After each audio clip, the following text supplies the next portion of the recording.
Así es que, ¿cuál es tu impresión? Voy a abrir un poco así el panorama.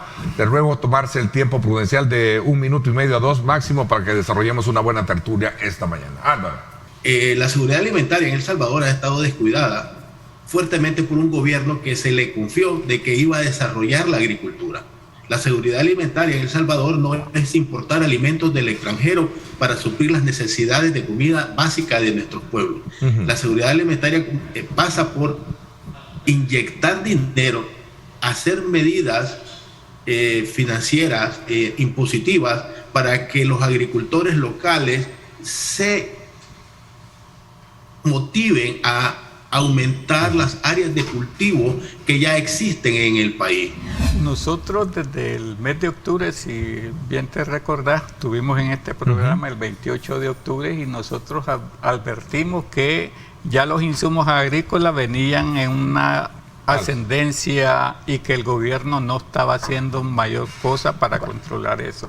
Les decíamos en aquel momento que por lo general los insumos agrícolas aquí se compran en los primeros 3 meses del año y con eso abastecen todo el año. Entonces no había razón en aquel momento de que subieran o tuvieran un incremento los precios de los insumos agrícolas.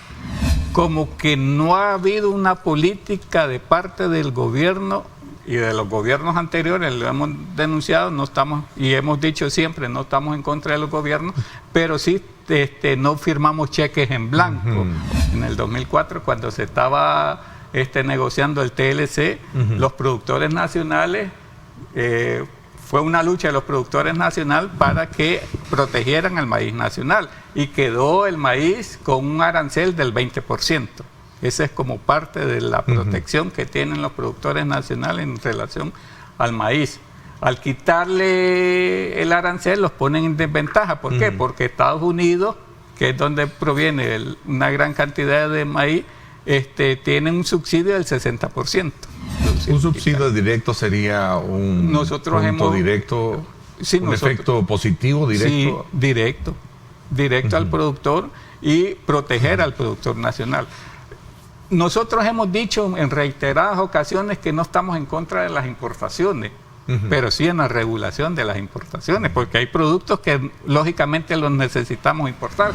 No es un secreto que el Valle de Zapotitán puede ser aquel espacio en el que era vibrante de cultivos a un ejercicio prácticamente de instalación de plantas del sector textil, ¿verdad? Entonces, en este sentido también estamos viendo cómo las pautas de desarrollo, cómo las pautas mismas en política pública están marcando el bajar la lógica de la producción local de alimentos para privilegiar otras tantas. Otra gran pendiente, que esto debería ser un paquete, entendemos que lo de ayer fue un ejercicio de emergencia, sin embargo deberíamos de ver ya un paquete completo.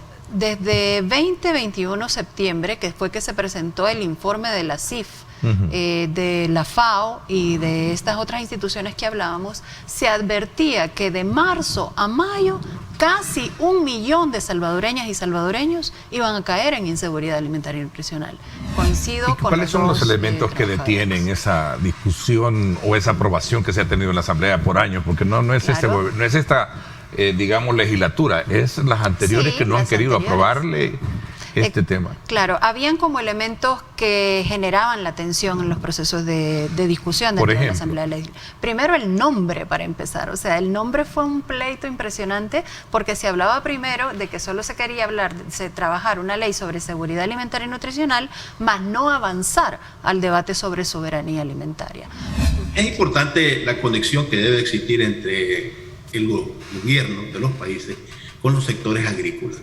Hay una conexión que en El Salvador evidentemente se ha perdido, porque aunque puedan haber implementado un programa o un plan, han invitado a los pequeños agricultores que representa el señor Tremini, han invitado a los grandes agricultores que existen todavía en El Salvador, a los sembradores de caña, a los sembradores de frijol, a los sembradores de arroz, para que puedan discutir, para que puedan aportar al crecimiento de esos planes. Hemos visto de alguna manera algunos sectores representativos del agro que han estado también siendo tomados en consideración. No sé si en el caso muy en particular de ustedes.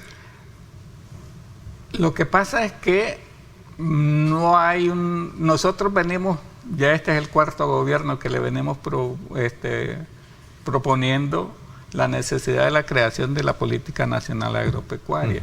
¿Bajo qué lógica? Que esta política trascienda gobierno y esté adaptada al cambio climático. Entonces nosotros hemos dicho, bueno, si el gobierno en realidad quiere apoyar al pequeño productor, que asuma el gobierno los $328, no se lo estamos diciendo, asúmalo y ahí quede como una donación, sino que a partir de eso, cada productor que sea beneficiado con el subsidio de los 328, que entregue dos quintales de maíz al gobierno. ¿Para qué? Para comenzar a crear la reserva estratégica. Somos el único país de Centroamérica que no tenemos una reserva estratégica. Evidentemente uno de los grandes productores de insumos agrícolas descansan en Ucrania.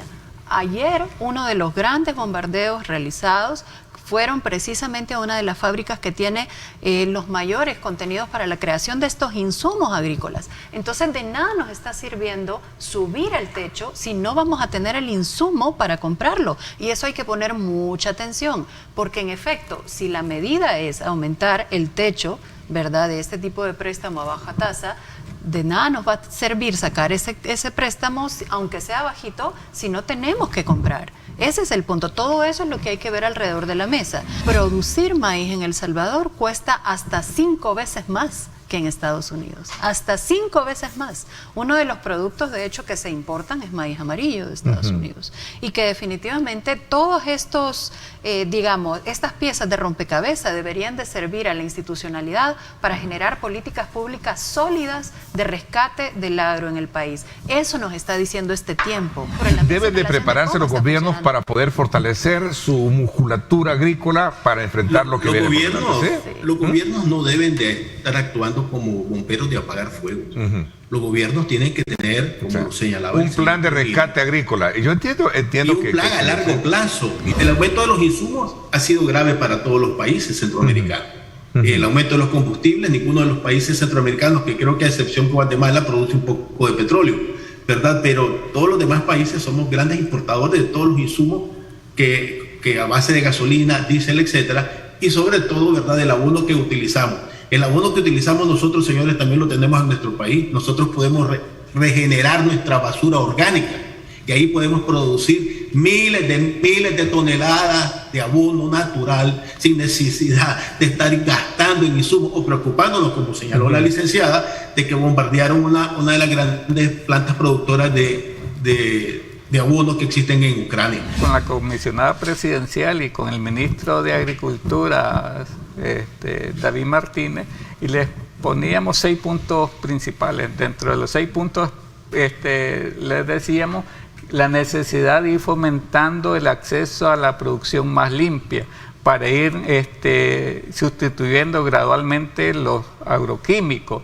Aquí en el país tenemos una cantera de ecominerales, tiene 60 fertilizantes que se pueden utilizar. Aquí hay una buena producción de abono orgánico, o sea que hay que hacer un inventario de todos los materiales orgánicos y ecominerales que tenemos en el país para ir sustituyendo gradualmente la producción con agroquímicos.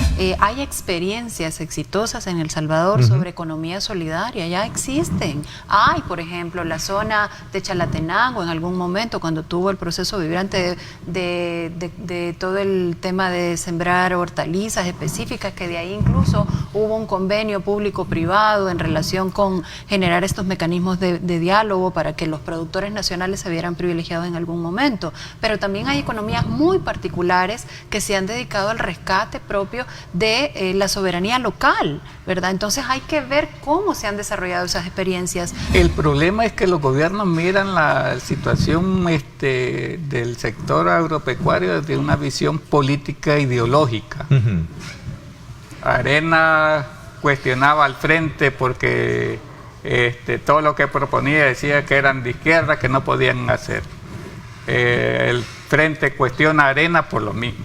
O sea, al final de cuentas, los gobiernos no se han dado cuenta que el problema de la agricultura o del sector agropecuario no es un problema ni de izquierda ni de derecha, sino que es un problema de país y que hay que resolverlo todos los involucrados.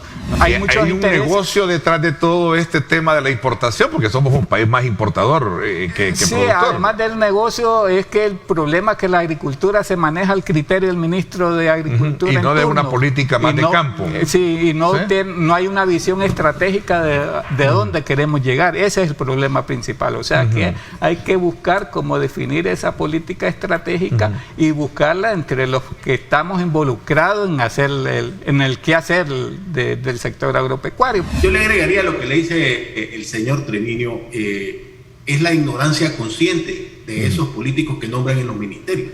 Ignorancia consciente que nos está diciendo de que todo lo que hizo el anterior no sirve. Ahora lo que yo traigo es lo nuevo y lo mejor. La alimentación es un tema profundamente político y tiene que ver precisamente con el funcionamiento del sistema. Hay izquierdas procapitalistas, hay derechas capitalistas, definitivamente. Entonces no es de izquierda y derecha, es un problema de sistema. Y el sistema, si tiene estos intermediarios, definitivamente lo que va a hacer es privilegiarlos de manera permanente. Ningún gobierno de la firma de los acuerdos de paz hacia acá ha tocado esa estructura. ¿Por qué? Porque es tocar a grandes intermediarios. ¿Cómo está viendo este fenómeno mundial frente a las economías y sobre todo también a esos aspectos que tienen que ver con una fibra sensible de esta estructura comercial, como es el caso de los productos que en su momento están siendo afectados precisamente por esta crisis? Bueno, la verdad que el mundo, la economía más bien, la economía del mundo, y en este caso quisiera decir que no solamente es un problema económico de los países en vías de desarrollo o los países desarrollados, sino que diríamos que la economía mundial ha entrado y está pasando por una etapa, diríamos, diferente, en el sentido de que los factores que la originan, que la causan, que la afectan, no son usuales, que realmente el tema económico mundial prácticamente lo estamos sacando de la agenda de Ucrania, por ejemplo. Y a partir de ahí estamos analizando y tratando de ver no el impacto de Ucrania en Centroamérica o en Alaska o en Chile, sino que a partir de ese fenómeno el mundo ha puesto sus ojos en el desempeño de la economía y estamos buscando, todos los que estamos interesados en este tema, cuáles podrían ser, digamos, las medidas, los pasos, el enfoque que debiéramos de dar a aquellos países, sobre todo a aquellos países pobres como el nuestro, para poder sacar adelante, no tanto diríamos la economía, hablándolo de un término neutro, sino que a la población salvadoreña que vive de la economía.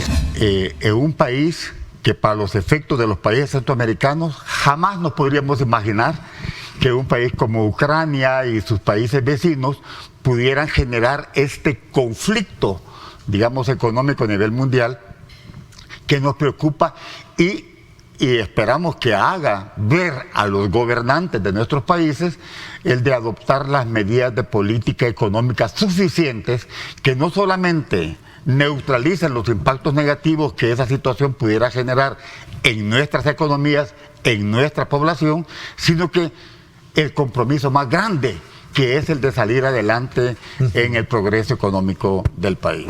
Estamos atentos a las medidas que puedan adoptar los gobiernos.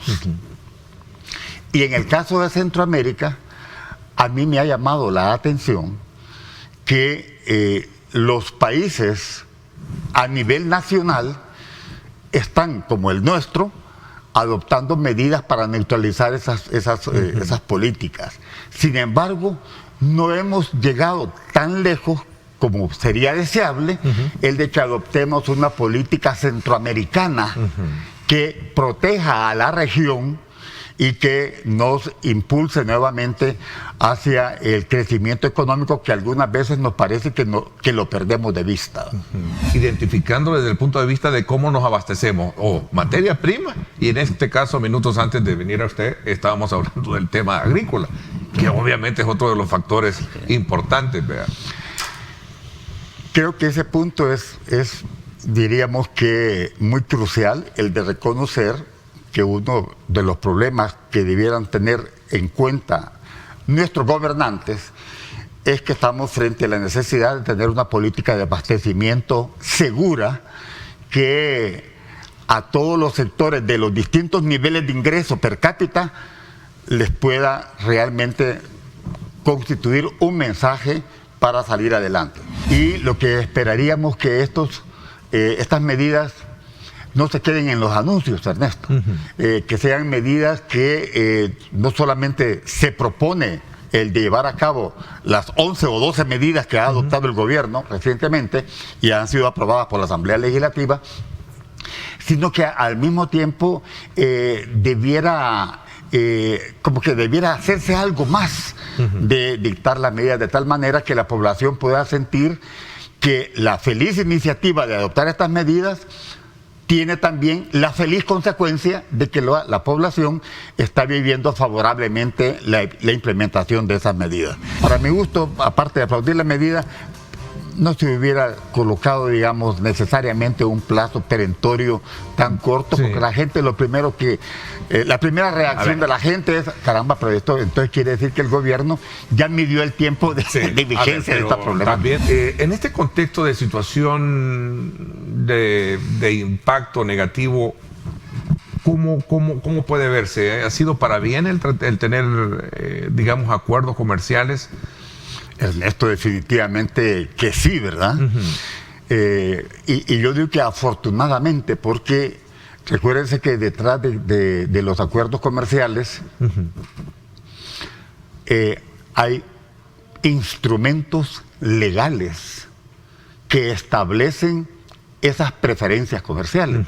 Todo aquel sistema estructural económico y que la economía pasó agrícola a ser más dependiente que productora como tal, ¿no? ¿Qué respuesta le tiene usted a ello? No puedo decir otra cosa más que acompañar al sector agropecuario en sus preocupaciones sobre, no en el sentido de oponerse a los tratados de libre comercio, porque yo hasta la fecha no los he escuchado de ubicarse en una posición frontal de decir, mire, no queremos acuerdos de libre comercio. Todo lo contrario. Precisamente los productos agrícolas, especialmente los salvadoreños, han tenido a lo largo de la historia buenos éxitos comerciales debido principalmente a que esos productos tienen acuerdos comerciales internacionales. Lo que realmente pienso es aplaudir el hecho de que El Salvador avanzó afortunadamente en tener estos instrumentos comerciales, y si algunos de ellos sienten los sectores productivos que les afecta, esos tratados también tienen el espacio para replantear revisiones y adecuaciones que a veces los tiempos imponen a los sectores para poderlos revisar y probablemente mejorar. Pues yo realmente pienso de que para las gremiales empresariales y sobre todo para aquellos sectores productivos del país que en gran medida dependen del comercio exterior de sus productos, definitivamente, Ernesto, los tratados son una oportunidad para poder mejorar o revisar las condiciones que tienen esos tratados. Por la pandemia, por la crisis de Ucrania, como que nos está colocando un mundo estrecho, ¿verdad? Un mundo reducido, cuando realmente el mundo es el mundo. Los salvadoreños debiéramos de reflexionar sobre la importancia de planificar para el mediano y largo plazo nuestras actividades económicas, comerciales, productivas, etcétera. No podemos dejarlo en el día a día, no podemos dejarlo en la coyuntura de Ucrania, por ejemplo, no podemos dejarlo en la coyuntura del Caribe.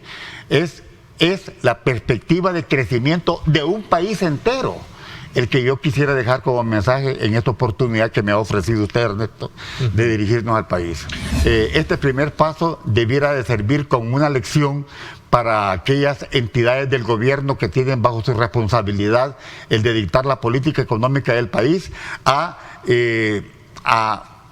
desarrollar e implementar este tipo de medidas para enviar mensajes de solución a corto, mediano y largo plazo del país. Y en donde el principal problema sigue siendo el empleo de los salvadoreños. Ese es el tema que quería, con el cual cerrar un poco la conversación. Si yo le doy a usted un termómetro para medir un poco la temperatura de la economía nacional, ¿cómo la ve? Yo diría que estamos enfermos, ¿verdad? No quiero llegar tan lejos como para medir el grado de la enfermedad, pero estamos enfermos, estamos en un contexto enfermizo, diríamos, y no solamente por la pandemia, ¿verdad? Sino que... Y no somos el país la excepción. Y no somos los únicos. Es la economía mundial. Aquí lo viven aquí todos en la los China, países. como decimos, hablando de la China, ¿no? Estados Unidos y China, si la viven ellos, esos dos, la vivimos todos, ¿verdad? Entonces la invitación es para que nuestros televidentes, para que nuestras autoridades realmente sigan adelante. A mí, y quiero reiterar lo que dije antes, de que estas medidas que aprobó la Asamblea Legislativa a propuesta del órgano ejecutivo, las aplaudo, y repito la palabra, las aplaudo, pero creo yo que necesitan ser implementadas.